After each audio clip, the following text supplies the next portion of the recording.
นะโมตัสสะภะคะวะโตอะระหะโตสัมมาสัมพุทธัสสะนะโมตัสสะ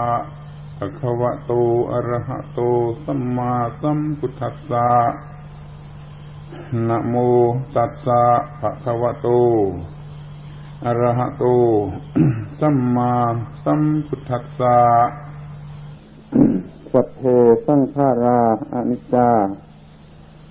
สัพเพสังขาราทุกขาสัพเพธัมมาอนัตตาติยะธาปัญญายปัสสติอาทานิพินทติทุกเขเอสมัคโควิสุทธิยาติธัมโมสักจังโสตโพติณบัดนี้จะได้วิสัชนา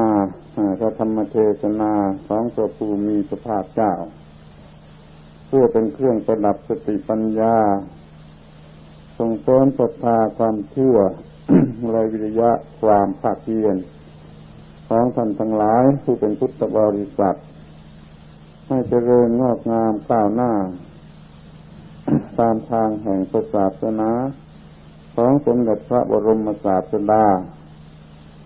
มันเป็นที่พึ่งของสัตว์ทั้งหลายกว่าจะยุติลงด้วยเวลาธรรมเทศนาในวันนี้เป็นไปตามธรรมดาของระเบียบประเพณีแห่งการเข้าพรรษาในครั้งแรกของพรรษานี้ได้แสดงเรื่องรัตนะสามครั้งต่อมาได้แสดงเรื่องสิกขาสามครั้งต่อมาอีกได้แสดงเรื่องโลกุตตรธรรมสามส่วนในวันนี้จะได้แสดงติดต่อกันไปโดยลำดับเรื่องสามัญลักษณะสามคือเรื่องอนิจจังทุกขังอนัตตาในวันนี้ก็จะพูดถึงสามัญลักษณะสามประการคือเป็นเรื่องของสติปัญญาในชั้นที่ละเอียดสุขุมที่มองสิ่งต่างๆให้ดีและมีสติสัมปชัญญะอยู่แล้วก็จะรับรองว่าไฟจะเกิดขึ้นไม่ได้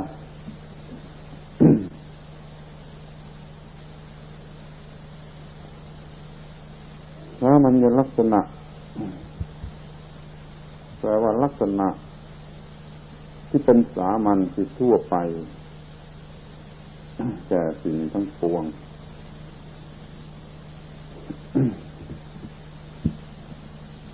โดยเฉพาะประเภทที่เรียกว่าสังขารลักษณะสามอย่างนี้จะทั่วไปแก่สังขารทั้งปวงสังขารนั่นคือสิ่งที่มันมีเหตุปัจจัยปรุงแต่งแล้วเปลี่ยนแปลงไปตามเหตุปัจจัยนั้นยกเว้นพระนิพพานก็อย่างเดียวก็เรียกว่าสังขารเท่านั้นในนี้สิ่งที่มันเป็นปัญหาก็คือสิ่งที่ไม่ใช่นิพพานไม่ใช่นิพพานคือไม่เย็นเพราะว่ามันไม่ดับไฟมันยังไม่ดับถ้าไฟมันดับแล้วมันก็หมดเรื่องหมดปัญหาไม่มีเรื่องที่จะต้องทำอะไร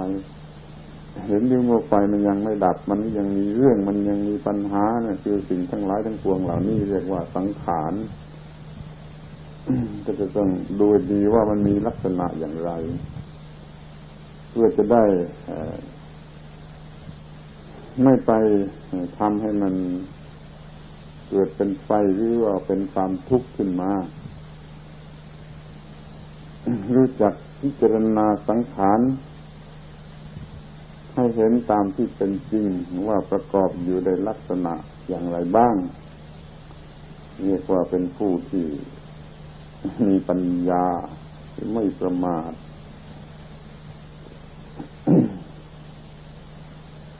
ลักษณะสามประการคืออนิจจังทุกขังอนัตตาพูดกันได้ชินปาก ำหรับคนสมัยโบราณ คนสมัยโบราณเขาอาจจะพลั้งปากออกไปว่าอนิจจังทุกขังอนัตตาได้ง่ายเพราะมันชินอยู่ในความคิดความนึกหรือมากที่สุดแต่การฟังมันฟังมาก คนสมัยนี้น่าจะเป็นพระเป็นเณรสมัยนี้ก็ดูจะไม่เคยพลั้งปากออกมาว่าอนิจจังทุกขังอนัตตาเลยคนแก่ๆสมัยโน้นแม้แต่ชาวบ้านก็ยังพลั้งปากออกมาว่าอนิจจังทุกขังอนัตตาในหลายๆกรณีคิดดูเถอะว่านี่ระหว่างคนทั้งสองจำพวกนี้คนไหนอยู่ใกล้ชิดพระพุทธเจ้ามากกว่ากัน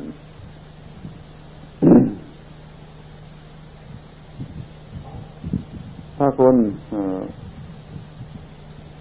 สนใจเรื่องอนิจจังทุกขังอนัตตากันให้จริงจังแล้วมันจะดีกว่านี้ดีกว่าสภาพที่กำลังเป็นอยู่ในเวลานี้อย่างมากมายอย่างที่จะเปรียบกันไม่ได้ เดี๋ยวนี้มันมีแต่คนหลับหูหลับตาต่อเรื่องนี้มันจึงมีความเห็นแก่ตัวยึดมั่นถือมั่นจนเกิดกิเลสจนเบียดเบียนกันจนอยู่ด้วยความเบียดเบียนกันไปตลอดทั้งวันทั้งคืนเพราะไม่เห็นในความจริงของสังขารที่ว่าเป็นอนิจจังทุกขังอนัตตาที่จะให้เบื่อหน่ายต่อการยึดถือแล้วมันไม่เกิดกิเลสแล้วมันก็ไม่ร้อนหรือไม่เบียดเบียนกัน เรามาลองพิจารณากันดูว่ามันจะเป็นอย่างนั้นได้อย่างไรทำไมท่านจึงตรัสไว้ว่าสัพเพสังขาราอนิจจาติยถาปัญญายปัสสติเมื่อใดเห็นตามที่เป็นจริงด้วยปัญญาว่าสังขารเป็นของไม่เที่ยงอัตถานิเป็นสติทุกเขเอสมัคโควิสุทธิยาเมื่อนั้นก็จะเบื่อหน่ายในสิ่งที่เป็นทุกข์นั่นคือหนทางแห่งความบริสุทธิ์ ถ้าเห็นอนิจจังมันจะเบื่อต่อสิ่งที่เป็นทุกข์ได้อย่างไรแล้วว่าการเห็นชนิดนั้นจะเป็นหนทางแห่งความบริสุทธิ์หมดจดได้อย่างไรอนิจจังตามตัวหนังสือ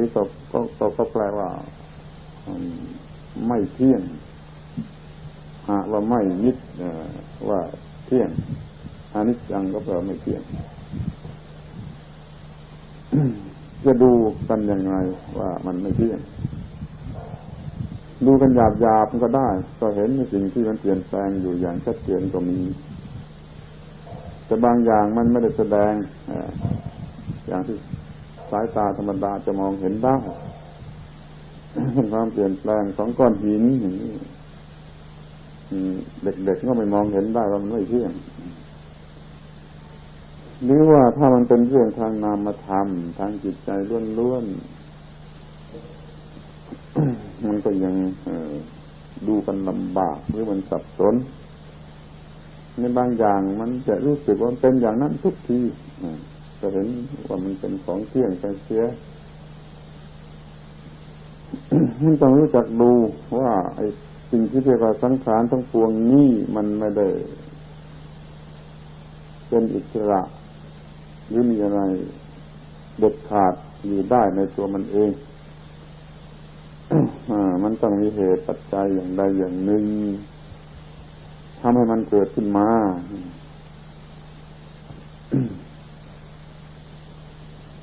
ไม่ว่าอะไรที่จะสังขารทั้งหลายนี่แล้วก็ต้องมีเหตุปัจจัยช่วยทำให้เกิดขึ้นมาแม้แต่ว่าก้อนหินนี่มันต้องมีเหตุปัจจัยที่ทำให้มันมาเป็นก้อนหินแล้วมาอยู่ในสภาพอย่างนี้ ส่วนของที่เห็นได้ง่ายเช่นต้นไม้นี่ก็เห็นอยู่ว่ามันก็ต้องอาศัยเม็ดผลไม้อาศัยอาหารอาศัยดินอาศัยแสงแดดอาศัยน้ำอะไรต่างๆมันจึงเป็นต้นไม้ขึ้นมา ไปอยู่ไปเปลี่ยนแปลงไปถ้าเป็นจิตใจของคนเป็นร่างกายของคนหรือของสัตว์มันก็ยิ่งเห็นว่ามันมีเหตุปัจจัยยิ่งไปเสียกว่าต้นไม้ยังมีบิดามารดาเป็นแดนเกิดอาศัยเจริญเติบโตด้วยอาหารนี่มันก็มีเหตุปัจจัยเห็นชัดแต่ว่าเป็นร่างกายของคนก็ตามของสัตว์ก็ตามล้วนแต่มีเหตุปัจจัยปรุงแต่งขึ้นมาแล้วก็เปลี่ยนแปลงไปตามเหตุตามปัจจัยนั้นเหมือนว่าเรากินอาหารเข้าไปเป็นข้าวสุกแกงสับอะไรก็ตามอาหารนั้นมันก็ต้องเปลี่ยนมันจึงไปบำรุงร่างกายเนื้อหนังได้ถ้ามันยังเปลี่ยนต่อไปอีกที่มันจะเป็นอุจจาระเป็นปัสสาวะเป็นอะไรต่อไปร่างกายมันก็ต้องเปลี่ยนนับตั้งแต่ว่ามันมีอาหารจะมาบำรุงแล้วอาหารมันเปลี่ยนร่างกายมันก็ต้องเปลี่ยนมันก็เปลี่ยนตามมันไปหมดนี่เห็นได้ง่ายเพราะว่าเป็นวัตถุก็เป็นเรื่องทางจิตใจความคิดความนึกมันก็มีเหตุมีปัจจัยที่ทำให้คิดให้นึกมันจึงนึกคิดคนธรรมดาจะนึกคิดโดยไม่มีเรื่องไม่ได้มันต้องมีเรื่องแล้วเรื่องนั้นมันก็ต้องมาจากเหตุปัจจัยของมันเองอีกล้วนจะมาจากเหตุปัจจัยของมันเองอีกเป็นลำดับทยอยกันเข้ามาจนมากระทบจิตใจของคนคนก็เกิดความรู้สึกเกิดความคิดนึกเกิดความต้องการเกิดความร่าร้อนทนทุกข์ทรมานขึ้นมาได้ในจิตใจอย่างนี้เรียกว่ามันมีเหตุมีปัจจัยเมื่อมันเปลี่ยนไปตามเหตุตามปัจจัยนั่นแหละเขาเรียกว่ามันเป็นทุกข์มันเป็นอนิจจังคือไม่เที่ยง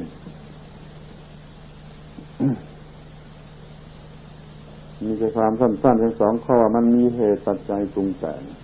ข้อหนึ่งแล้วมันเปลี่ยนไปตามอำนาจของเหตุปัจจัยที่ปรุงแต่งนี่ข้อหนึ่งสองข้อนี้ก็เรียกว่าอนิจจังเพียงพอแล้ว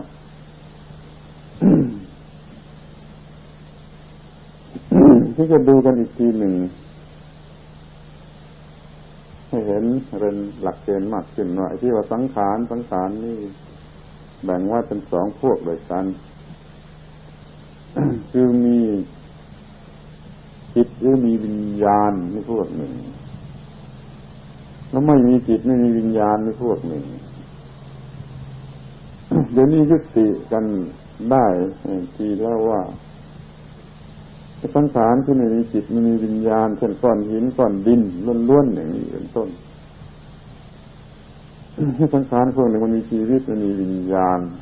แม้ที่สุดแต่พืชพันธุ์ต้นไม้นี่ก็มีชีวิตจะมีความรู้สึกมีวิญญาณไปตามระดับของต้นไม้สัตว์เดรัจฉานก็มีจิตมีวิญญาณคนก็มีจิตมีวิญญาณอย่างนี้เรียกว่าสังขารพวกที่มีจิตหรือมีวิญญาณมีสังขารอยู่สองพวกอย่างนี้นี่ความเปลี่ยนมันก็ต้องเปลี่ยนไปตามส่วนตามสัดส่วนที่มันมีไอ้สังขารที่ไม่มีจิตไม่มีวิญญาณมันก็เปลี่ยนไปในส่วนรูปธรรมหรือฝ่ายวัตถุมันก็เปลี่ยนไปมันเปลี่ยนอย่างเดียวแต่ถ้าสังขารที่มันมีจิตมีวิญญาณนั่นมันก็เปลี่ยนถึงสองส่วนทั้งสองส่วนคือเปลี่ยนทั้งทางรูปธรรมและทั้งทางนามธรรมที่ร่างกายล้วนวัตถุล้วนมันก็เปลี่ยนเนื้อหนังกระดูกเอ็นนี่ผมขนก็ตามมันก็เปลี่ยนส่วนรูปธรรมนี่ส่วนจิตส่วนวิญญาณส่วนนามนั้นมันก็เปลี่ยนนี่เราจะเห็นได้ว่าสังขารที่มีใจครองนี่มันเปลี่ยนน่ากลัวกว่าเพราะมันเปลี่ยนถึงสองเท่าเปลี่ยนทั้งทางรูปและทางนามสังขารที่ไม่มีใจครองนี่มันเปลี่ยนเป็น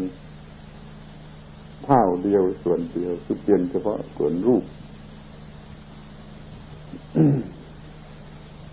ที่ปัญหานี่มันมีแต่สังขารประเภทที่มีจิตมีวิญญาณรู้สึกคิดนึกได้ไอ้สิ่งที่ไม่มีจิตไม่มีวิญญาณคิดนึกได้มันก็ไม่มีปัญหา เป็นก้อนหินอย่างนี้มันไม่มีปัญหามันไม่มีความรู้สึกคิดนึกมันเกือบจะ ไม่ต้องพูดถึงก็ได้แต่ว่าเราจะดูกัน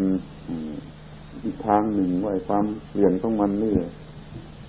มันมีค่าต่อมนุษย์อย่างไรบ้าง ส่วนในสังขารที่มันมีจิตใจเช่นต้นไม้มันก็มีปัญหาต้นไม้นี่มันก็มีปัญหาเหมือนกับคนเราที่มันมีปัญหาว่าจะอยู่บ้างจะตายบ้างมันดิ้นรนเพื่อจะอยู่ต่อสู้เหมือนกันยิ่งศึกษาไปก็ยิ่งพบว่าต้นไม้นี่มันก็มีความรู้สึกดิ้นรนต่อสู้เพื่อจะอยู่เพียงแต่มันเคลื่อนไหวเร็วๆไม่ได้มันแสดงอย่างเปิดเผยไม่ได้มันแสดงอย่างลึกซึ้ง เดี๋ยวนี้มีเครื่องมือวัดความเปลี่ยนแปลงภายในต้นไม้ที่เป็นส่วนความรู้สึกก็วัดได้มันมีความหวั่นไหวมากอย่างนั้นอย่างนี้อย่างโน้นเหมือนกันวัดที่เครื่องวัดที่เขาทำขึ้นเฉพาะเอาเป็นว่าต้นไม้นี่มันก็มีความรู้สึกนี่มันก็มีปัญหาถ้ามันจะตายมันก็ต่อสู้อย่างที่เราเห็นกันอยู่นี่สัตว์เดรัจฉานยังเห็นง่ายมันต่อสู้เพื่อจะอยู่มีปัญหาต้องต่อสู้มากไปกว่าต้นไม้จะอีกที่คนมันก็ยิ่งไปกว่านั้นอีกยิ่งเป็นไปตามอำนาจของอวิชชาโดยแล้วก็ยิ่งมีปัญหามากทีนี้มันมาดูกันว่าความเปลี่ยนแปลงนี่มันมีผลอย่างไรถ้าว่าเราเห็นความเปลี่ยนแปลงก็จะเห็นว่าสิ่งทั้งหลายมันไม่มีอะไรที่จะเป็นอิสระโดยตัวมันเองมันต้องเปลี่ยนแปลง ไม่ก็อย่าไปยึดถือให้มันมากเช่นอย่าไปโกรธเมื่อมันไม่ได้ตามที่ต้องการอย่าไปเสียใจในเมื่อมันไม่ได้ตามที่ต้องการหรืออย่าไปเป็นทุกข์เป็นร้อนในเมื่อมันไม่เป็นไปตามที่เราต้องการเพราะเหตุว่ามันต้องเปลี่ยน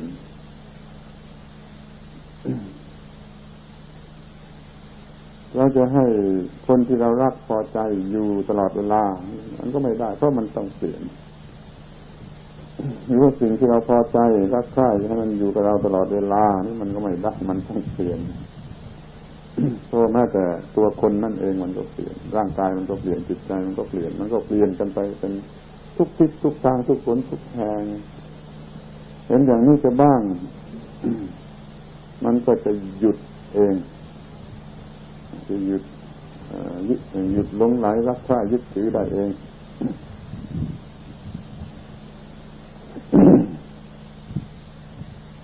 เห็นอนิจจังความเปลี่ยนแปลงเรื่อยของสังขารทั้งหลายจะเกิดความรู้สึกอย่างไรลองเทียบเคียงดูกับคนคนหนึ่งที่มันไม่เห็นเลยมันโง่หรือจะโง่มันไม่เห็นความเปลี่ยนแปลงนี่เลยมันจะเอาแต่ความรู้สึกของตัวเองประพฤติแล้วมันจะรู้สึกอย่างไรมันต้องการอย่างที่กิเลสตัณหามันจะพาไปด้วยความโง่ส่วนคนหนึ่งมันมีปัญญาว่ามันเห็นอนิจจังโดยแท้จริงนี่มันก็ไม่โง่ถ้ามันจะต้องการอะไรบ้างปรารถนาอะไรบ้างมันก็ปรารถนาด้วยความรู้สึกที่ไม่โง่เพราะนั้นมันจึงไม่ปรารถนาในทางที่ผิดที่ทำให้ตัวเองต้องเป็นทุกข์คนที่ฉลาดมองเห็นความเปลี่ยนแปลงของสังขารอยู่เสมอของสิ่งทั้งปวงรอบตัวเราอยู่เสมอมันก็ไม่มีที่ไปจดจ่อ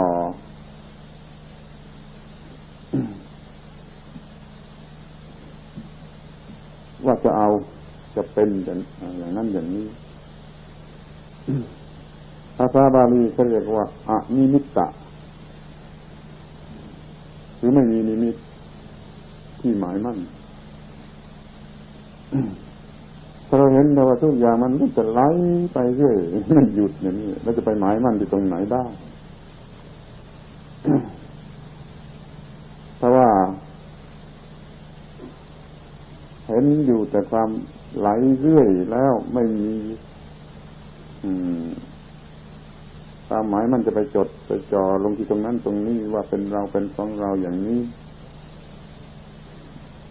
ความคิดมันก็ปราศจากความหลงจิตหรือความยึดมั่นถือมั่นนั่นแหละไปดูเถอะว่ามันจะบริสุทธิ์มันจะเป็นจิตบริสุทธิ์หรือไม่เทียบกับคนโง่ทั่วไปที่ไม่เห็นอนิจจังมันก็หมายมั่นที่ตรงนั้นหมายมั่นที่ตรงนี้หมายมั่นอย่างนั้นหมายมั่นอย่างนี้ อย่างนี้เรียกว่ามันมีนิมิตที่เป็นที่จดจ่อแห่งใจเป็นการจดจ่อลงไปว่ากูจะเอา กูจะเอาที่ตรงนั้นตรงนี้เอาอย่างนั้นอย่างนี้นั่นมันมีนิมิตเพราะมันเห็นว่าเที่ยงนี่มันต้องได้อย่างใจต้องอยู่กับเราต้องเป็นของเที่ยงแท้แน่นอนอยู่กับเราเหมือนว่าเขาเห็นก้อนหินก้อนหินเที่ยงแล้วมันว่ามันจะอยู่กับเรามันก็มีอันนี้เป็นนิมิตถ้ามีนิมิตเป็นที่จดจ่อแห่งจิตว่าจะเอานี่แล้วมันก็ติดอยู่ที่นั่นมันก็ไม่บริสุทธิ์เพราะมันโง่มันหลงมันไม่หลุดพ้น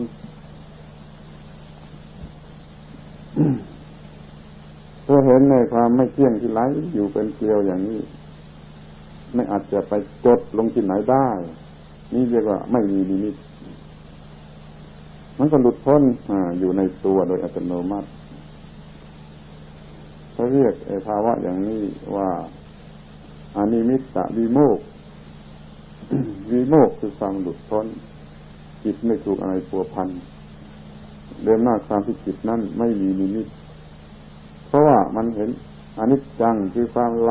เป็นเกลียวอยู่ตลอดเวลาของสังขารทั้งปวงไม่รู้จะไปจดลงที่ตรงไหนว่าจะเอาเป็นเราหรือเป็นของเรา ความที่จิตเป็นอิสระในลักษณะเช่นนี้เขาเรียกว่าอนิมิตตวิโมกข์ความหลุดพ้นเพราะไม่มีนิมิตมีผลเกิดมาจากการเห็นอนิจจังของสังขารทั้งปวงอยู่แล้วมันจะไปรักไอ้สิ่งที่ไม่เที่ยงนั้นได้อย่างไรนั้นท่านจึงกล่าวว่าอัฏฐนิพพินทติทุกเขเมื่อนั้นจะเบื่อหน่ายในสิ่งที่เป็นทุกข์ที่ตนเคยโง่เคยหลงว่าจะเอาจะเป็นเอสะมัคโควิสุทธิยานั่นย่อมเป็นหนทางแห่งความบริสุทธิ์หมดจดดังนี้นี่คือประโยชน์ของการเห็นอนิจจังว่าสังขารทั้งหลายทั้งปวงไม่เที่ยงนี่ข้อที่สองทุกขังสังขารทั้งหลายทั้งปวงเป็นทุกข์นี่ก็เหมือนกันมันต้องเล็งถึงว่าสังขารไหนสังขารที่มีจิตใจครองหรือสังขารที่ไม่มีจิตใจครองแม้ว่าคำพูดนี้จะกล่าวรวบหมดว่าขึ้นชื่อว่าสังขารแล้วจะต้องเรียกว่าเป็นทุกข์ทั้งนั้นแต่เมื่อสังขารมันไม่เหมือนกันสังขารบางอย่างมีจิตใจครองสังขารบางอย่างไม่มีจิตใจครองนั้นคำว่าเป็นทุกข์นั้นก็ต้องมีความหมายแยกกันได้เป็นหลายอย่างมันจะต้องดูให้ดีอย่าดันทุลังพูดไปเสียว่ามันเป็นทุกข์มันเจ็บปวดทนทรมานมันก็พูดได้ในความหมายหนึ่งในระดับหนึ่งแต่ในระดับหนึ่งมันไม่เป็นอย่างนั้นเช่นก้อนหินนี่มันเป็นสังขารแล้วก้อนหินนี่จะเป็นทุกข์อย่างไรคำว่าทุกข์นั้นต้องมีความหมายอย่างอื่นจากคำว่าทุกข์ที่ใช้กับสังขารที่มันมีความรู้สึกคิดนึก ถึงแม้สังขารที่มันมีความรู้สึกคิดนึกอย่างคนเรานี่แหละเราพูดว่าเป็นทุกข์นี่มันก็ยังต้องแยกกัน2 ที 3 ทีอยู่อีกนั่นเองว่าสังขารเป็นทุกข์อย่างของคนธรรมดาสามัญนี่เพราะว่ามันไปโง่ไปยึดถือว่าเป็นตัวเราเป็นของเรานี่มันก็เป็นทุกข์แบบทรมานนี่อย่างหนึ่ง ที่นี่สังขารที่เป็นร่างกายหรือขันธ์อันบริสุทธิ์ของพระอรหันต์แล้วมันเป็นทุกข์หรือเป็นสุขมันก็ต้องเป็นทุกข์อีกนะเพราะมันเป็นของไม่เที่ยงในส่วนนั้นแต่มันเป็นทุกข์อีกความหมายหนึ่ง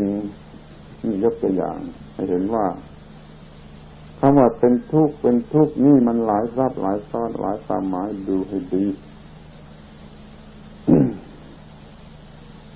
นี่ก็ต้อง ศึกษาบาลีกันบ้างมันง่ายหน่อยเพื่อรู้ว่าคำว่าทุกข์ทุกขะทุกขังอะไรก็ตามนี่มันแปลได้หลายอย่างหลายประการแต่ที่จำเป็นจะต้องรู้กันในชั้นนี้ก็เอาสักสี่อย่างก็พออย่างที่หนึ่งว่ามันทนยากทุกขังนี่แปลว่าทนได้ยากคือลำบากทรมานนั่นแหละนี่มันมีแต่ความรู้สึกมันต้องมีแต่สังขารที่มีความรู้สึกคือสังขารที่มีใจครองคือสิ่งที่มีชีวิตมีความรู้สึกนี่แหละแล้วมันก็ยึดถือสิ่งนั้นว่าเป็นตัวเราเป็นของเราก็เกิดความทนยากหรือเป็นทุกข์ทรมานขึ้นมาทุกอย่างนี้แปลว่าทนยากก็มีแต่ความรู้สึกของสิ่งที่มีความรู้สึกแต่แก่สังขารที่มีจิตมีใจครองความหมายที่สองคำว่าทุกข์แปลว่าน่าเกลียด ดูแล้วมันน่าเกลียด ทุกข์แปลว่าน่าเกลียดอิกขะอักขะนี่แปลว่าดูแล้วน่าเกลียดดูน่าเกลียดน่าเกลียดเพราะอะไรก็เป็นมายาหลอกลวงเปลี่ยนแปลงเรื่อยไหลเรื่อยคือหลอกกันเรื่อยมันน่าเกลียดแก่ตาดูเห็นแล้วมันรู้สึกเกลียดนี่สังขารชนิดไหนมีลักษณะที่เปลี่ยนแปลงเรื่อยสังขารนั่นจะมีลักษณะแห่งความน่าเกลียดน่าเบื่อหน่ายน่าระอาความทุกข์นี้มันไม่ได้เกี่ยวกับทรมานหรือไม่ทรมานแต่ตามันดูเห็นแล้วมันรู้สึกน่าเกลียดฉะนั้นโลกนี้มันไม่เคยมีแล้วมันมีแล้วมันเปลี่ยนไปมันจะแตกดับลงวันหนึ่งถ้าเรามองเห็นอย่างนี้ทีเดียวตลอดสายแล้วก็รู้สึกว่าแม้มันหลอกลวงมันเป็นมายามันน่าเกลียดไม่น่าพอใจอะไรเลยนี่สังขารเป็นทุกข์ก็คือมีลักษณะต่อความน่าเกลียดอยู่ที่นั่นเป็นได้ทั้งสองสังขารแต่ถ้าเป็นทุกข์ทรมานนั่นจะเป็นได้แต่สังขารที่มีใจครองที่ความหมายที่สามมันแปลว่าว่างอย่างน่าเกลียด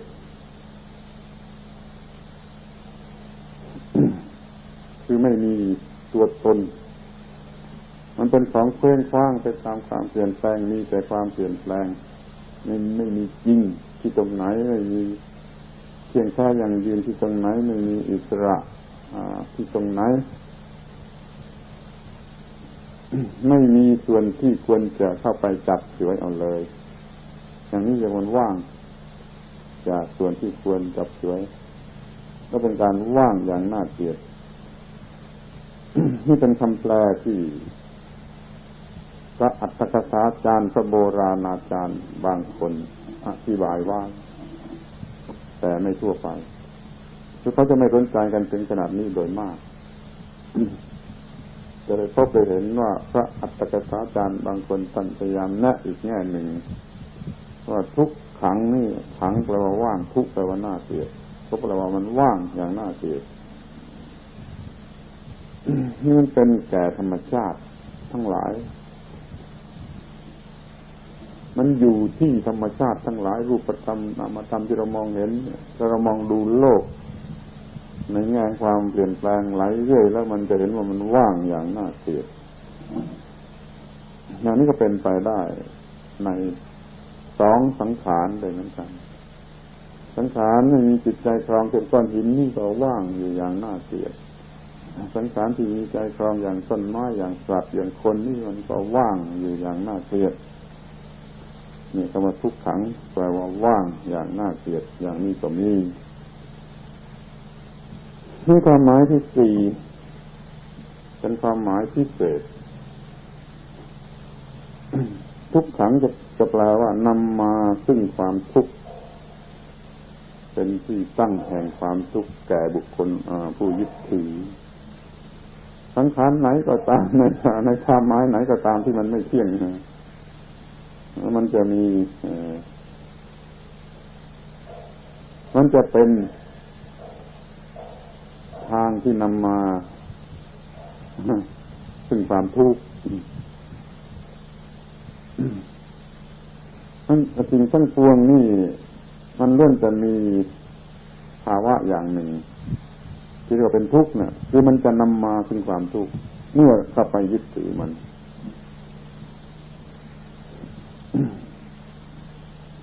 คำว่าเมื่อเข้าไปยึดถือมันนี่ก็ต้องเข้าใจดีๆว่าเราอย่ามองข้ามเช่นเมื่อเรามันเจ็บปวดที่เนื้อที่หนังเราไม่ได้รู้ว่าเราได้ยึดถือว่ามันเป็นเนื้อหนังของเราหรือความเจ็บของเราแต่มันเป็นความยึดถืออยู่โดยอัตโนมัติโดยธรรมชาติโดยไม่รู้สึกตัวตั้งแต่เราเกิดมาเราก็รู้สึกยึดถือสังขารร่างกายเป็นเราเป็นของเราอยู่ตลอดเวลาแต่เราไม่รู้สึกว่าเรายึดถือใครมาบอกว่ากายมันยึดถืออยู่นั่นมันก็ไม่เชื่อเพราะมันไม่มองเห็นในตัวการยึดถือมันจึงอยู่เป็นธรรมดาไปหมดคือยึดถืออย่างเป็นธรรมดาไปหมดมันจึงมีความทุกข์ทันทีเมื่อว่าไอ้สิ่งที่เรายึดถือนี่มันเกิดเปลี่ยนแปลงขึ้นมาหรือมันเจ็บปวดขึ้นมาเนื้อหนังมันไม่สบายเจ็บปวดขึ้นมาก็เป็นทุกข์ทันทีเพราะมันยึดถือกันอยู่ตามธรรมดาแล้วนี้มันก็นำมาถึงความทุกข์คือเป็นที่ตั้งแห่งความยึดถือบ้างหรือเพราะมีความยึดถืออยู่แล้วตลอดเวลาบ้างสังขารหมายที่มันใกล้ชิดมากที่สุดจนเนื้อหนังร่างกายของเรานี่มันก็ถูกยึดถือมากและแน่นแฟ้นหรือตลอดเวลาส่วนความรู้สึกคิดนึกมันก็เป็นที่ตั้งความยึดถือเหมือนกันแต่ว่ามันกลับไปกลับมามันกลับกรอกเร็วมันยังเห็นได้ยากแต่แล้วมันก็มีไว้สำหรับยึดถือเป็นที่ตั้งแห่งความยึดถืออยู่ตลอดเวลามันสังขารทั้งหลายนี่เป็นทุกข์เพราะว่ามันนำมาซึ่งความทุกข์แก่บุคคลผู้ยึดถือและเป็นได้อย่างนี้ทั้งสองสังขารเชื่อสังขารที่ไม่มีวิญญาณครองเป็นก้อนหินนี่ลองไปรักมันก็ไปสงวนมือเดี๋ยวมันก็ที่มีความทุกข์เป็นไฟเกิดขึ้นในใจอย่างเขาจัดสวนหินไว้สวยๆลองไปเตะต้องให้กระจายเขาก็ตีหัวแตกเขาเจ้าของเขารักไอ้ก้อนหินเหล่านั้นหรือเพชรลอยที่คนโง่เอามาแขวนให้ตามหูตามคอเนี่ยลองไปทำอะไรเขาสิเขาก็โกรธมันก็เป็นที่ตั้งแห่งความยึดถือทั้งที่มันเป็นเพียงก้อนหินที่คนเขาตีราคาด้วยความโง่ความหลงว่ามันอย่างนั้นอย่างนี้อย่างนี้ก็จะนำมาซึ่งความทุกข์แม้มันจะเป็นสังขารที่ไม่มีใจครองถ้ามันเป็นสังขารที่มีใจครองเช่นบุตรภรรยาสามีนี่ลองไปนั่นก็จะมีเรื่องมากกว่านี้อีกนั่นเรียกว่าสังขารมันเป็นทุกข์ในความหมายที่สี่ที่นำมาซึ่งความทุกข์แก่บุคคลผู้ยึดถือความหมายนี้สำคัญที่สุดต้องเรียกเป็นความหมายพิเศษต้องกำหนดจดจำไว้ให้ดีเพราะปัญหามันอยู่ที่นี่ถ้าไม่ยึดถือก็ไม่เป็นไรพอยึดถือก็จะมีความทุกข์แต่แล้วมันเป็นที่ตั้งในความยึดถือมันยั่วให้ยึดถือแล้วมันก็ยึดถือมาจนชินตั้งแต่เกิดมานี่คือความหมายที่สี่พิเศษที่เราไม่มองเห็นว่าสังขารเป็นทุกข์เรากลับมองเห็นว่าน่ารักน่าพอใจหรือว่าเป็นสุขมีเพชรนินจินดาก็ให้เป็นสุขมีเงินมีทองก็เป็นสุขมีภรรยาสามีก็เป็นสุขอะไรก็เรียกว่าเป็นสุขตรงกันข้ามความทุกข์เมื่อมองเห็นเป็นสุขกลับตรงกันข้ามกันอยู่อย่างนี้มันก็เกิดเป็น ที่ตั้งที่อาศัยของความยึดถือขึ้นมาเป็นที่ตั้งที่อาศัยว่าจะสุขนั่นเองไม่ใช่อาศัยเพื่ออะไรมันเป็นที่ตั้งที่อาศัยของจิตที่จะเข้าไปตั้งไว้อาศัยว่าจะสุขที่ตรงนี้จะมีสิ่งนี้เป็นความสุขมันเห็นมันไม่เห็นว่าเป็นทุกข์มันเห็นตรงกันข้ามเป็นความสุขเกิดเป็นที่ตั้งที่อาศัยขึ้นมานี่ถ้าคนมันมีปัญญาได้ศึกษามาดีมันก็มองเห็นว่ามันไม่ใช่อย่างนั้นมันตรงกันข้ามที่เป็นทุกข์ในความหมายใดความหมายหนึ่งหรือทั้งสี่ความหมายนี่พอเห็นในสิ่งเหล่านี้เป็นทุกข์เสร็จแล้วมันก็ไม่มีที่ตั้งที่อาศัยของจิตที่จะเข้าไปตั้งอาศัยแต่สิ่งนั้นในสิ่งนั้นเพื่อสิ่งนั้นจิตก็เป็นอิสระจากสิ่งนั้นไอ้ภาวะอย่างนี้ก็เรียกว่าอัปปนิหิตะวิโมกข์หรือเป็นนิพพานชนิดหนึ่งด้วยเหมือนกันอัปปนิหิตะแปลว่าไม่มีที่ตั้งที่อาศัยถ้าไปจดไปตรงไหนเป็นทุกข์ตรงนั้นหรือว่าไปจดไปตรงไหนเป็นไฟตรงนั้นแล้วจะไปตั้งอาศัยลงไปที่ไหนได้อย่างไรนี่สังขารทั้งหลายทั้งปวงก็เป็นอย่างนั้นไปจดเข้าที่สังขารไหนก็เป็นไฟตรงนั้นคือเป็นทุกข์ตรงนั้นนี่จิตมันก็ถอยห่างจากการที่เขาไปตั้งอาศัยในสังขารใดๆหมดภาวะอย่างนี้จะเรียกว่าอัปปนิหิตะวิโมกข์คือหลุดพ้นเพราะไม่มีที่ตั้งอาศัยเพราะจิตมองเห็นความไม่มีที่ตั้งอาศัยในสังขารทั้งปวงเห็นความเป็นทุกข์นี้จิตนี้ก็จะเป็นอัปปนิหิตะวิโมกข์ก็หลุดพ้นจากความทุกข์ด้วยเหมือนกันเมื่อคนหนึ่งเขาจะหลุดพ้นด้วยอนิมิตตวิโมกข์เห็นไม่เที่ยงก็ได้แต่คนนี้จะหลุดพ้นเพราะอัปปนิหิตะวิโมกข์เห็นเป็นทุกข์ไม่ไปแตะเข้าที่ตรงไหนไม่ทราบไปแตะเข้าที่ตรงไหนไม่มีที่ตั้งที่อาศัยที่จะไปยึดเอาความสุขหรือมีความสุขเพราะเห็นความทุกข์ในสังขารทั้งปวงอาทะนิพพินทติทุกเขเมื่อนั้นก็จะเบื่อหน่ายในสิ่งที่เป็นทุกข์เอสะมัคโควิสุทธิยานี่ก็เป็นทางแห่งความหมดจด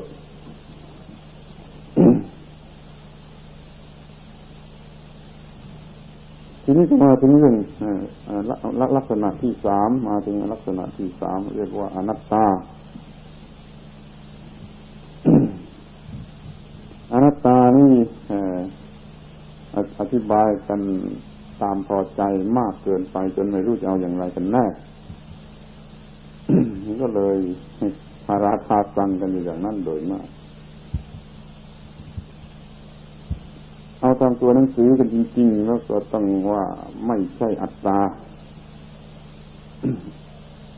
อนัตตาแปลว่าไม่ใช่อัตตาแปลว่าไม่หรือไม่ใช่อัตตาแปลว่าอัตตาถ้าแปลอัตตาจริงก็แปลว่าตนทีนี้อนัตตาก็ต้องแปลว่าไม่ใช่ตนเป็นอะไรก็ไม่รู้ช่างหัวมันจะเป็นอะไรก็ตามใจมันแต่มันไม่ใช่ตนเท่านั้นพอแล้วมันไม่ใช่ตนมันมีเยอะแยะไปมันมีอยู่เกิดดับอยู่อยู่ก็ล้วนแต่ไม่ใช่ตนท่านบอกว่าสัพเพธัมมาอนัตตานี่กว้างไปถึงสังขารและวิสังขารจะเป็นสังขารก็ดีไม่ใช่สังขารก็ดีล้วนแต่ไม่ควรถือว่าตนเพราะมันไม่ใช่ตนไม่มีความหมายแห่งความเป็นตนบาลีก็แปลออกไปว่าสัพเพธัมมาอนัตตาธรรมทั้งหลายทั้งปวงคือสิ่งทั้งหลายทั้งปวงสังคตธรรมก็ดีอสังคตธรรมก็ดีนี่ก็ว่าอนัตตาไม่ใช่ตน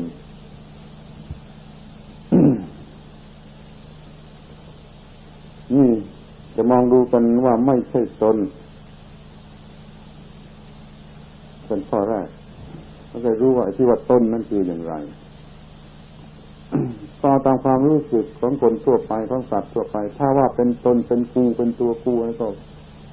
มันก็ควรจะเป็นตัวเป็นตนเป็นตัวกูได้ตามที่ตัวกูต้องการเดี๋ยวนี้ว่าตัวกูถ้าทำไมไม่อยู่ในอำนาจของตัวกูกลับเป็นปฏิปักษ์ตรงกันข้ามเช่นว่าร่างกายนี้เป็นของกู ตัวกูคือจิตอย่างนี้เป็นต้นมันก็เลยเหลวหมดร่างกายนี้ก็ไม่อยู่ตามอำนาจของจิตแต่จิตนี้ก็ไม่คงแต่ร่องแต่รอยไม่อยู่ในอำนาจของตัวเองก็เรียกว่ามันไม่มีส่วนไหนที่ควรจะเรียกว่าเป็นตัวตนตัวกูหรือตัวเรา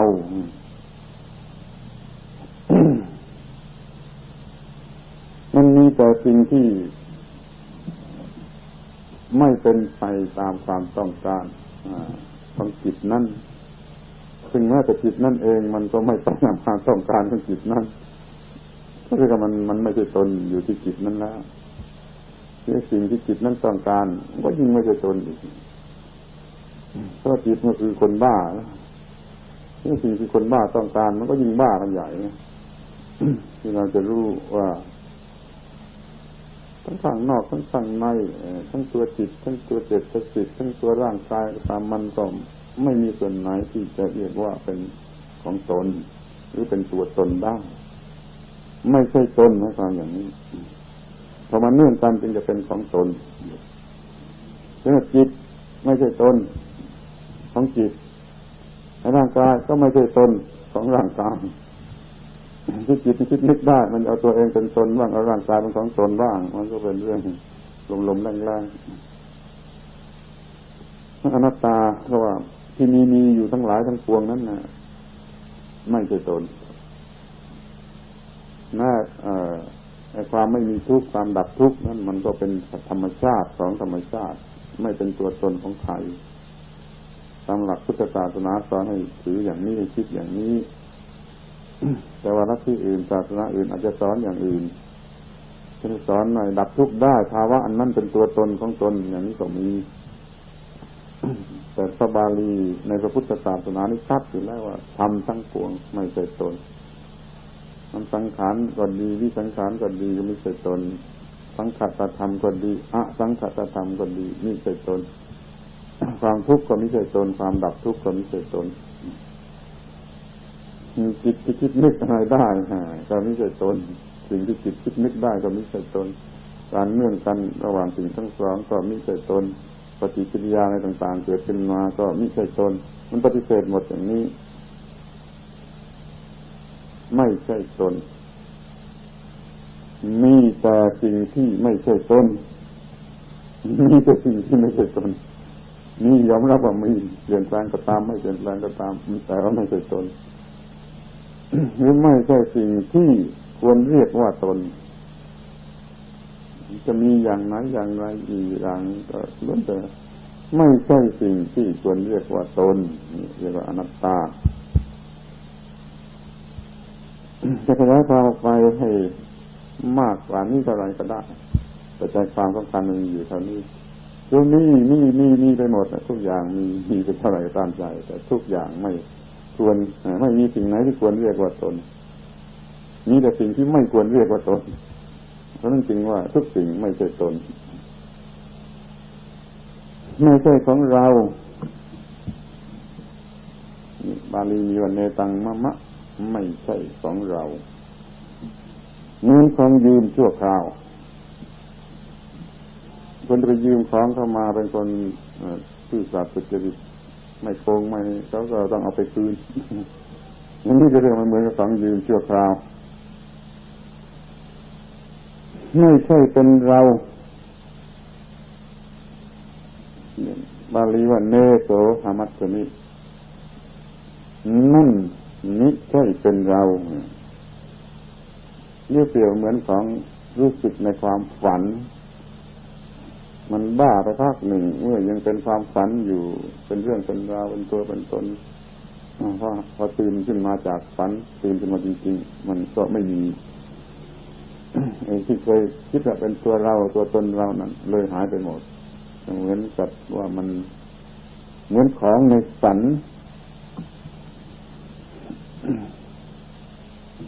เพราะนั่นมันไม่ใช่ตัวตนของเรานี่รวบหมดเลยทั้งไม่ใช่ตัวตนแต่ทั้งไม่ใช่ของเรานะเนโสอัตตาบาลีว่านะเนโสอัตตานั่นไม่ใช่ตนของเราเพราะว่ามันไม่อยู่ในอำนาจของเรา ถ้าเป็นเราเป็นตัวตนของเรามันต้องอยู่ในอำนาจของเรานี่ตัวเราเองมันก็ไม่มีตัวตนมันก็ไม่มีอำนาจอะไรก็เลยเว้งคว้างถือว่างกันไปหมดนี่เห็นอย่างนี้ก็คือเห็นอนัตตาทุกอย่างอย่าว่าแต่ไอ้ที่เป็นเนื้อหนังร่างกายแม้เป็นจิตใจคิดนึกได้ก็ไม่ใช่ตน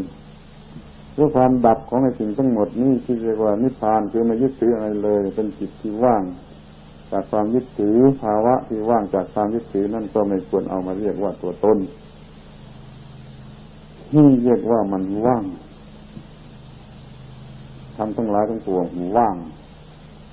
งจากอะไรว่างจากความหมายของความเป็นตนว่างจากความหมายของความเป็นของตนก็เรียกว่าว่างจากอัตตาแล้วว่างจากอัตตนิยาว่างจากตัวตนว่างจากของตน เมื่อเห็นว่างอย่างนี้จิตโตปราศจากความยึดถืออย่างที่ตรัสว่าเมื่อโลกเมื่อเห็นโลกโดยความเป็นของว่างจากตัวตนหรือจากของตนเมื่อนั้นจิตก็ไม่ยึดถืออะไรจิตในภาวะอย่างนี้เขาเรียกว่าสุญญตวิโมกข์คือความหลุดพ้นใช้อำนาจของการเห็นสุญญตาคือความว่างคือเห็นอนัตตานั่นเองเป็นอนัตตาแล้วเห็นว่าว่างจากตัวตนจิตมันหลุดพ้นจากการผูกพันทั้งปวงเพราะว่ามันเห็นความว่างจากตัวตนในสิ่งทั้งปวง อย่างนี้เป็นความหลุดพ้นเพราะอำนาจของการเห็นความว่างเป็นหลักสุดท้ายเป็นหลักสำคัญเป็นหลักทั่วไปที่ว่าจะหลุดพ้นกันจริงๆอย่างมีรากฐานสมบูรณ์ก็เป็นเรื่องของการเห็นอนัตตาเรียกว่าสุญญตวิโมกข์พอเมื่อเล็งถึงวิโมกข์แล้วมันก็ได้ทั้งนั้นถ้าเห็นอนิจจังมันก็ย่อมจะเห็นสุญญตาเพราะมันอนิจจังไปหมดจะมีตัวตนที่ไหนถ้าเห็นทุกขังมันก็เห็นว่างไปหมดเหมือนกันมันไม่มีอะไรมันมีแต่ความทุกข์มันไม่มีตัวตนมันก็เห็นสุญญตาเห็นว่างด้วยเหมือนกันบางคนมาตั้งต้นขึ้นมาจากการเห็นไม่เที่ยงที่ใช้เห็นการไม่เที่ยงนี่เป็นรากฐานก็หลุดพ้นได้แต่บางคนเขาไม่ถนัดหรือไม่สะดวกหรือไม่พร้อมที่เป็นอย่างนั้นมันมีโอกาสจะเห็นความทุกข์มันก็เห็นความทุกข์แล้วมันก็หลุดพ้นได้เหมือนกันที่บางคนก็มีปัญญามากกว่านั้นมองเห็นอนัตตาลึกลงไปมันก็ไม่ยึดมั่นถือมั่นมันก็หลุดพ้นเหมือนกันมันควรจะถือว่าการเห็นอนิจจังก็เอาตัวรอดได้การเห็นทุกขังก็เอาตัวรอดได้การเห็นอนัตตาก็เอาตัวรอดได้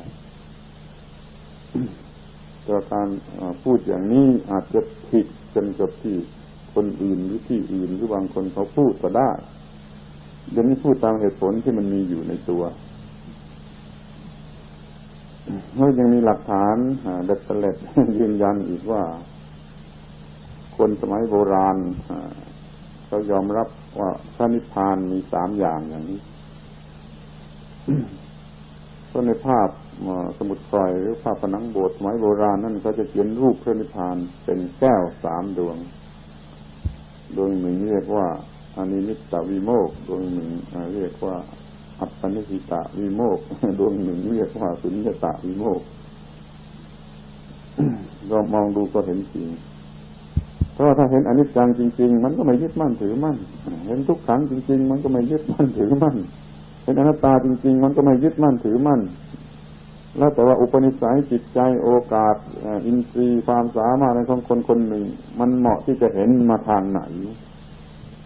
เพราะทุกคนไม่ได้ยืนอยู่ในที่แห่งเดียวกันเขาจะตั้งต้นจากที่มันต่างกันจะมาสู่จุดหมายเดียวกันคือความหลุดพ้นที่เราเห็นอยู่ว่าไม่ใช่ตัวตนอย่างนี้มันก็เบื่อหน่ายในสิ่งที่เคยคิดว่าตัวตนอาถานิพินทติทุกเขมันก็มีขึ้นมาคือย่อมเบื่อหน่ายในความทุกข์ที่เคยหลง เอสะมะโควิสุทธิยานี่จะเป็นหนทางความหมดจดคือนิพพานด้วยกันนะแล้วก็เห็นอนิจจังเห็นทุกขังเห็นอนัตตาล้วนแต่เป็นหนทางแห่งความหมดจดด้วยกันทั้งนั้นนี่เรียกว่าเรื่องไตรลักษณ์หรือลักษณะ3ประการ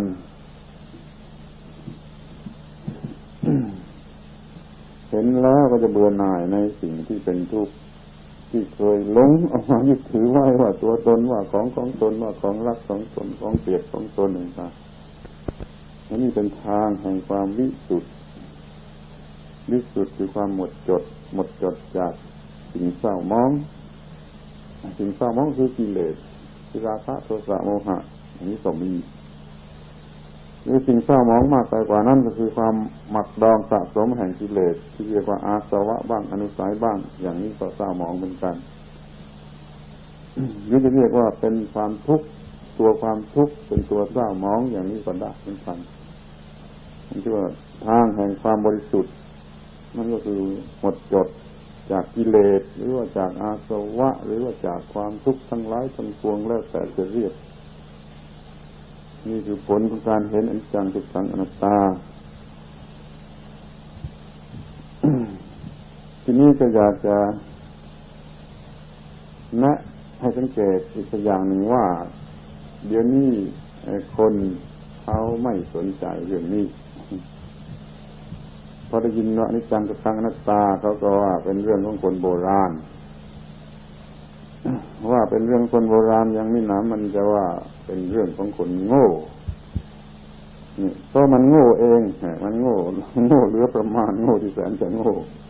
มันจึงว่าเรื่องอนิจจังทุกขังอนัตตานี่เป็นเรื่องของคนโง่นี่ถ้าที่พูดมาแล้วนี่ขอคิดดูพิจารณาดูคำนวณดูเป็นเรื่องของคนโง่หรือยังไงไอ้คนโง่มันจะมองเห็นอย่างนี้ได้หรือยังไง มันต้องมีปัญญาสติมากน้อยมันจึงจะมองเห็นอนิจจังทุกขังอนัตตาเพราะฉะนั้นจะต้องถือว่าเรื่องอนิจจังทุกขังอนัตตานี่ไม่ใช่เรื่องของคนโง่ นี่ถ้าว่ามีคนสมัยนี้เขาหาเป็นเรื่องของคนโง่มันก็เป็นเรื่องของคนสมัยนี้ที่โง่เกินกว่าโง่คือจะไปหลงรักในสิ่งที่เป็นที่ตั้งแห่งความหลงรักเพื่อทรมานตัวเองให้มันเจ็บปวดให้สะสมนั่นนี่จะมันโง่เกินกว่าที่จะโง่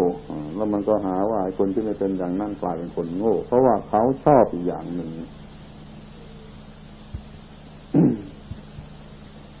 ที่ถ้าว่าจะมองดูกันอีกทางหนึ่งด้วยความหวังดีก็จะมองเห็นว่าถ้าคนเรามีความรู้เรื่องอนิจจังทุกขังอนัตตาถ้าคนเราจะไม่เบียดเบียนกันอย่างนี้คือไม่เบียดเบียนตัวเองให้เป็นทุกข์เป็นร้อนเหมือนตกนรกทั้งเป็นอย่างนี้แล้วก็จะไม่เบียดเบียนผู้อื่นให้พลอยเดือดร้อนระส่ำระสายทุกหัวระแหงไม่หยุดไม่หย่อนเหมือนอย่างที่กำลังทำอยู่ในโลกเวลานี้เนี่ยเพราะมันไม่เห็นอนิจจังทุกขังอนัตตาทุกศาสนาอาจจะสอนอนิจจังทุกขังอนัตตาอยู่แล้วโดยไม่รู้สึกตัวที่เห็นชัดๆอยู่ศาสนาพุทธศาสนาหรือที่มันเครือเดียวกันกับพุทธศาสนาแล้วก็ยังสอนเรื่องอนิจจังทุกขังอนัตตาอย่างยิ่งแต่ในศาสนาอื่นเขาก็จะสอนอยู่โดยอ้อมมีผลอย่างเดียวกันคือสอนให้ถือสิ่งใดสิ่งหนึ่งว่าเป็นของตัวเป็นตัวของตัวไม่เห็นแก่ตัวทั้งนั้นนั่นน่ะมันมีผลอย่างเดียวกับการเห็นอนิจจังทุกขังอนัตตาแต่ว่าเดี๋ยวนี้พุทธบริษัทต้องการจะเห็นง่ายขึ้นเร็วขึ้นชัดขึ้นทันแต่ความต้องการมากขึ้นจึงสอนระบุลักษณะ3ประการนี้ว่ามีอยู่อย่างนี้เมื่อถ้าคนมองเห็นจริงๆแล้วก็จะหมดความเห็นแก่ตัวเมื่อหมดความเห็นแก่ตัวมันก็ไม่เบียดเบียนตัวเองให้เดือดร้อนคนเรามันเบียดเบียนตัวเองให้เดือดร้อนเพราะความโลภความโกรธความหลงพอเห็นลักษณะ3นี้แล้วมันไม่อาจจะเกิดความโลภความโกรธความหลงมันก็เลยไม่เบียดเบียนตัวให้เดือดร้อน นี่เป็นข้อแรกที่ได้ก่อนเมื่อเห็นอยู่อย่างนี้มันก็เบียดเบียนคนอื่นไม่ลงเอาเปรียบคนอื่นไม่ลงหรือมันเห็นเป็นของบ้าบอเสียอีกที่จะไปเบียดเบียนคนอื่นถ้าเมื่อตัวเองไม่มีความทุกข์แล้วมันก็ควรจะพอใจแล้วก็เลยไม่เบียดเบียนคนอื่นนั้นผู้ที่เห็นธรรมะนี้เรียกว่าจะไม่มีการเบียดเบียนทั้งแก่ตนเองและผู้อื่นเดี๋ยวนี้เขาเห็นเป็นของคือพระของคนโบราณและเป็นของคนโง่ไปเสียโดยไม่รู้จักตัวเองว่าเป็นคนโง่นี้โลกนี้มันก็เต็มไปด้วยคนโง่ที่ไม่รู้จักอนิจจังทุกขังอนัตตามากขึ้นโลกนี้ก็ต้องเป็นไฟที่เผาผลาญถูกเผาผลาญอยู่เดิมหน้าของกิเลสมากขึ้นเป็นธรรมดาถ้าใครยังมีปัญญาอยู่ยังซื่อตรงสุจริตอยู่ก็รีบมองเห็นอนิจจังทุกขังอนัตตาแล้วมันยังเป็นสิ่งที่ยังใช้ได้แม้กระทั่งในสมัยนี้ในการที่จะช่วยบำบัดความทุกข์ยากลำบากทั้งหลายทั้งปวงนี่เป็นเรื่องไตรลักษณ์หรือลักษณะ3ประการเราได้พูดเรื่องรัตนะ3ประการพระพุทธธรรมประสงค์แล้วได้พูดเรื่องสิกขา3ประการคือศีลสมาธิปัญญาแล้วก็ได้พูดเรื่องโลกุตตรธรรม3ประการคือมรรคผลนิพพานในวันนี้เราพูดเรื่องลักษณะ3ประการซึ่งเมื่อบุคคลเห็นแล้วก็จะชื่อว่าเดินไปตามทางของความบริสุทธิ์เพื่อการบรรลุมรรคผลนิพพานจะทำให้ทุกอย่างง่ายข้าวในการจะดับทุกข์ทั้งปวงเป็นเรื่องหนึ่งในบรรดาเรื่องทั้งหลายที่ควรจะเอามาซักซ้อมความเข้าใจให้แจ่มแจ้งขึ้นไว้ในโอกาสแห่งการเข้าพรรษาทุกๆพรรษาก็ให้พุทธบริษัททั้งหลายขนขวายในการปฏิบัติอย่างนี้ตามขนบธรรมเนียมประเพณีตามพระพุทธประสงค์หรือตามที่ว่าตัวเองมันก็ควรจะดับทุกข์ให้แก่ตัวเองโดยอาศัยธรรมะเหล่านี้ ธรรมเทศนาสมควรแก่เวลาเอวังก็มีโดยประการฉะนี้